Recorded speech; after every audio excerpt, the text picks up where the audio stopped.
low while I pop a bottle off of ya. Chain swinging, clang clang, and it costs a lot. Bitch, I'm always after Guala, yeah, and you are not badass beat. Keep on going till you hit the spot. Whoa, I'm a big bag hunter with the bow. She got a big. Duh, hari ini panas banget ya. Kalian sadar gak sih? Kenapa kalau ada bakar-bakar itu pasti ada hitam-hitam? Iya ya, kenapa ya hitam-hitam gitu? Oh itu tuh gara-gara itu kayak salah satu reaksinya hidrokarbon gitu loh. Oh, hidrokarbon. Jadi kalau setiap ada yang hitam-hitam itu berarti itu reaksi dari hidrokarbon. Iya, karena dia dibakar gitu. Nah, jadi kawan-kawan, sesuai namanya, hidrogen merupakan senyawa yang hanya terdiri dari atom hidrogen dan atom karbon. Maka dari itu, senyawa hidrogen merupakan senyawa yang paling sederhana. Atom karbon memiliki khasan yang tersendiri, yaitu satu, konfigurasi elektronnya dengan elektron valensinya yaitu 4 dan atom lain membentuk ikatan kovalen. 2. Atom karbon dapat membentuk ikatan atau rantai yang terpanjang hingga tak terbatas. 3. Ikatan atom karbon memiliki 3 variasi, yaitu ikatan tunggal, ikatan tangkap 2, dan ikatan tangkap 3. 4. Ikatan atom karbon juga memiliki bentuk yang bermacam-macam. Nah, dalam kehidupan sehari-hari, banyak hal yang kita temui di senyawa hidrokarbon. Misalnya, minyak tanah, bensin, batu bara, dan segala hal yang menghitam jika dibakar. Senyawa hidrokarbon itu, kedudukan atom C itu dibagi menjadi 4. Satu, atom C primer, yaitu dia hanya mengikat satu atom karbon. Atom C sekunder mengikat 2 karbon, dan atom C tersier itu mengikat 3 karbon, dan atom C kuartener yang mengikat 4 karbon sekaligus. Berdasarkan susunan atom dalam molekulnya, senyawa karbon dibagi menjadi 2 golongan besar. Yang pertama itu adalah senyawa alifatik, yaitu rantai terbuka, dan juga ada senyawa siklik yang artinya rantai tertutup.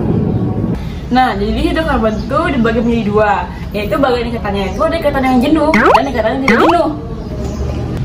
Pada ikatan hidrokarbon yang pertama yaitu hidrokarbon jenuh, yang dimana dia tuh memiliki satu rangkap yang disebut sebagai alkena. Kemudian ada 2 jenis lainnya yang disebut dengan 2 rangkap dan juga 3 rangkap. Yang dimana kalau 2 rangkap ini disebut sebagai alkena dan juga yang 3 rangkap disebut sebagai alkena.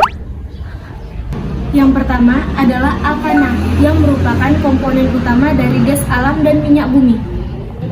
Alkana dapat digunakan sebagai pengarut, bahan baku senyawa organik, dan bahan baku industri. Alkana mempunyai rumus yaitu CnH2n plus 2. Apabila atom C yang membentuk rantai berjumlah N, senyawa-senyawa akan memiliki sifat yang mirip antar suku-suku berurutannya yang mempunyai beda CH2.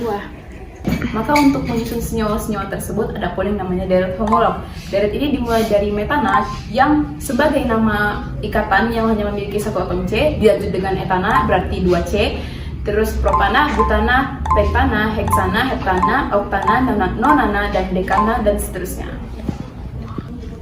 Alkana memiliki beberapa sifat, di antaranya alkana tidak dapat larut di dalam air. Makin banyak atom C yang memperpanjang rantai, maka titik didih makin tinggi, sehingga mudah mengalami reaksi substitusi dengan atom-atom halogen. Yang selanjutnya itu ada alkena, yaitu dia memiliki ikatan karbon yang tidak jenuh dan memiliki 2 rangkap saja. Alkena memiliki rumus umum CnH2n. Nah, untuk deret homolog alkena sama aja kayak alkana, namun jika pada alkana akhirnya ana, di alkena diganti akhirnya jadi na.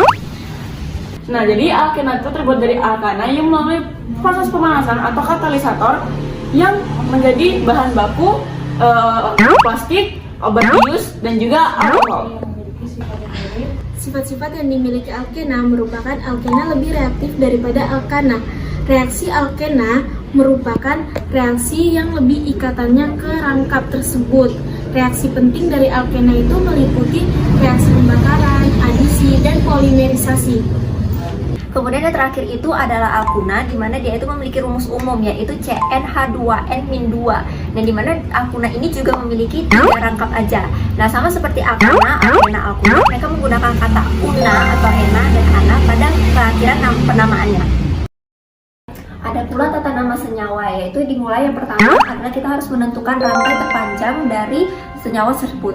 Kemudian yang kedua, kita akan menentukan penomoran. Nah, untuk menentukan penomoran dari alkana, alkena, dan akuna itu berbeda. Kalau alkana itu kita harus memulai penomoran dari yang paling dekat dengan cabangnya. Sedangkan untuk alkena dan akuna itu harus dimulai penomorannya dari yang paling terdekat dengan rangkap. Nah, kemudian yang ketiga, kita melakukan penamaan pada senyawa tersebut dimulai dengan abjad yang sesuai dari A sampai seterusnya.